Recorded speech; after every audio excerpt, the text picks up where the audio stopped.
That was a tough one to follow, but thank you, Sam. That was amazing. Evil, it seems to be all around us, and we don't know what to do.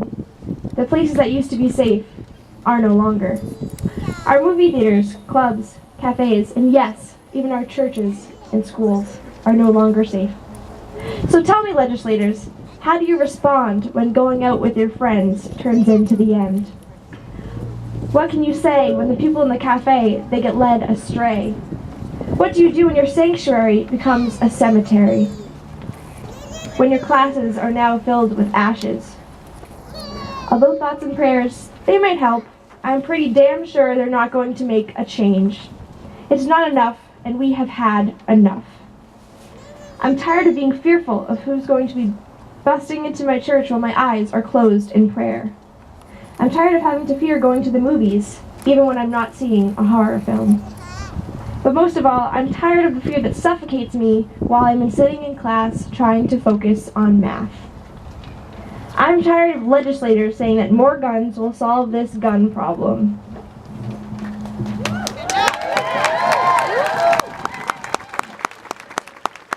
Mental illness is not the problem. Angry, troubled people are not the problem. Lax gun laws and loopholes that allow people to obtain semi-automatic weapons are the problem. The lack of in-depth background checks are the problem. The fact that suicidal and homicidal individuals can keep their guns is the problem. So what can we do? For those with mental illness, we must not arm them with guns. We must arm them with love and treatment. For our children, we must not arm them with guns. We must arm them with love and a voice. For parents, we must not arm them with guns. We must arm them with love and cultural security.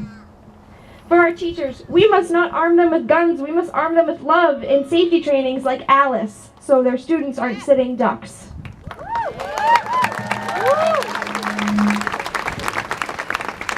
For our legislators, we must not arm them with money and agendas from the NRA. We must arm them with love and knowledge and ears to listen.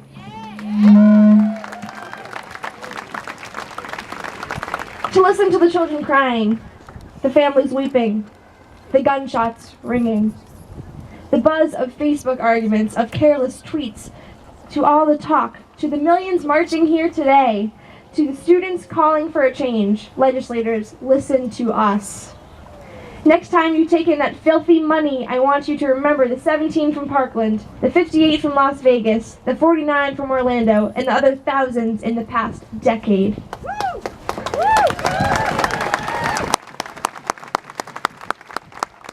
And after you've done that, if you don't feel sick to your stomach, are you truly thinking and praying? Because that's the bare minimum. So I ask you, legislators, is 7,000 lives the sum of the cost of your mistakes and your desperation for funding? Clearly, we are going to have to make that change ourselves. It seems that those in Washington care more about that check than our country becoming a wreck. We must pave the way for our lawmakers. That's why we need vital bills like the Extreme Risk Protection Orders, or ERPOs, is. People that are at risk themselves or others should not have access to a firearm, plain and simple. As easy and rightful as it may seem to blame this all on our legislators, it's us too, yes, me and you. We need a culture change. We need to love one another. I know that doesn't solve everything, but it's a start. Could these acts of terror have been prevented? Yes. Should we be upset that they weren't? Absolutely. Should we turn to our elected leaders and question, why did you let this happen? Yes. Is it reasonable to get pissed off at our president for getting funding from the NRA? Without a doubt. And at the same time, we must radiate love. The only way this movement is going to work is if we do it together.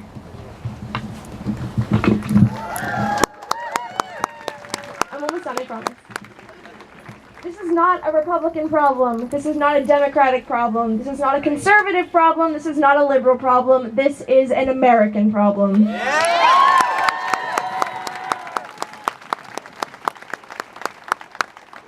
We must stand up hand in hand because enough is enough. For as MLK said years ago, Darkness cannot drive out darkness. Only light can do that. Hate cannot drive out hate. Only love can do that. Again, this is only the beginning. Our work begins today. We have a lot more to do, ladies and gentlemen. So, please, I ask that you all take out your phones. Yes. To keep involved and to keep marching and to keep working towards this agenda, it's going to be an uphill battle. But you all are here today because we're taking the first step right now. I'd like you all to text the number 81010 and type in the message at our march, all lowercase. The Chelmsford March will be updating you as we are all going to be having some future meetings because, like I said, this is the beginning. We want to see you all, not just today, but next week and the week after and the month after because nothing's going... Say it again, please. Yes, sorry. So the number is 810, also on the sign, and we want you to text the message at our march, all lowercase letters. Okay, so with that, you can keep updated. We will be sending you our next courses of action, and thank you all for coming. So we have some other speakers as well.